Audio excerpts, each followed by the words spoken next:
که یو کس وي په ما باندې جادو شوی، په ما باندې سحر شوی یا په ما باندې تعویذ شوی، نو آیا د دې به موږ څنګه معلومات کوو؟ موږ ته به څنګه پته لګي چې موږ باندې جادو شوی، یا موږ ته به دا څنګه پته لګي چې موږ چا را باندې دا جادو کړی؟ اکثر داسې خلک وي د خلکو په یو شک وي او هغه حالم کې وي بل کس، ځکه هغه ورسره ډېر زیات خوږه وي. هغه وایي چې یاره په ما باندې شک ونه کړي، کوم چې تا سره نږدې کېږي پوهېږي چې دا ستا خپې وایي. نو راشئ زه تاسو ته آسان عمل یم انشاءالله. تاسو به بیا په دې جعلي پیرانو پسې نه ګرځئ. نن سبا که ته وګورې هر یو کس په دغه پیرانو پسې منډې وایي، که ښځه ده او که سړی دی، هغې روان دي په هغه پیرانو پسې ځي. هغه جعلي پیران ورته وایي تاسو باندې سحر دی، تاسو باندې جادو دی او تاسو دا چلو کوئ داسې چلو کوئ. په پراډونو ته پیسې وایي، دنیا پیسې ته وایي، او حالم کې هغوی بس یقین په دغه جعلي پیرانو باندې کوي. نو داسې شرکي خبرې کوي او فضول خبرې کوي. ورته تاسو ته عرض کوم چې په دې جعلي پیرانو پسې مه ګرځئ. دغه شان په دې جعلي پیرانو یو خبره مه منئ، ځکه نن سبا دا یو فتنه ده. زه به ورته فتنه ووایم، ځکه هغه خبرې به وکړي چې ستا به وهم او ګمان کې هم نه او تا له شک پیدا کړي. ته به بیا په هر سړي باندې شک کې. نو دغې پیرانو نه ځان رامنې کې. الله جل شانه دې هغه فریاد ټي والا ډېر عمر ورکړي او اوس بیمار هم دی. ټول ملګري ورته دعا وکړي چې الله ورله صحت ورکړي.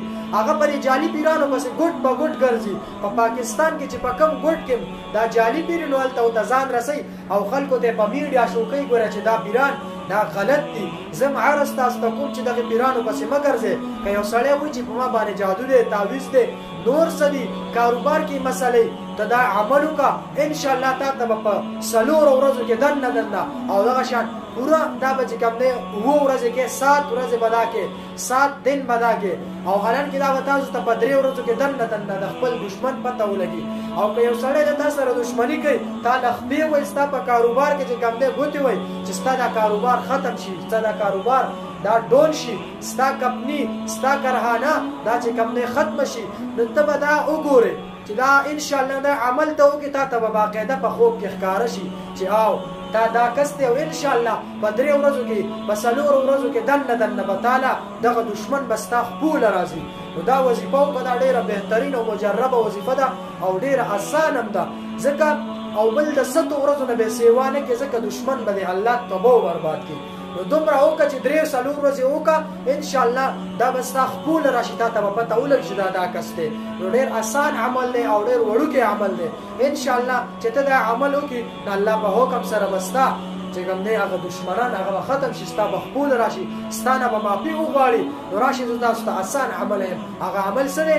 اول نمبر خو به داسې وکړي چې درود مبارک پتې په اوله کې به هم درود شریف ووایي او په اخره کې به هم درود مبارک ووایي او بیا دغه شان 11 مرتبه بیا سوره زلزال ہوئے اذا زلزلت الارض زلزالها واخرجت الارض اثقالها وقال الانسان ما لها يومئذ تحدث اخبارها بان ربك اوحى لها يومئذ يصدر الناس اشتاتا ليروا اعمالهم فمن يعمل مثقال ذره خيرا يره ومن يعمل مثقال ذره شرا يره.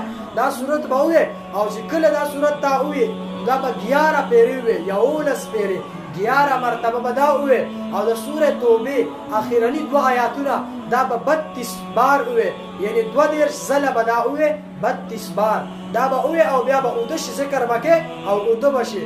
دا عمل انشاءالله 3 ورځې پورې وکړه، د الله په حکم سره به تا ته باقاعده په خوب کې وښودلی شي او ستا دا دشمنان به ستا خپوله راشي.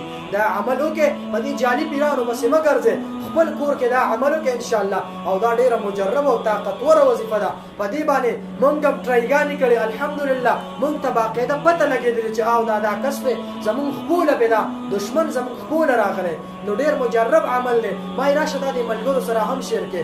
ستاسو خدمت کې دا عرض دی چې زه تاسو ته سوال کوم، منت کوم چې دغه جعلي پیرانو نه ځان رامنې کې، کور کې دا عمل وکړې، قرآني عمل دی، دا کور کې وکړې انشاءالله تاسو ته به باقاعده پته ولګي. والسلام. د چا چې ویډیو خوښه شوي هغې خدمت کې دا عرض دی چې د نورو وظایفو لپاره هم زمونږ د یوټیوب چینل سبسکرایب کړي، انشاءالله بهترین وظایف به ملاویږي. والسلام. ډېره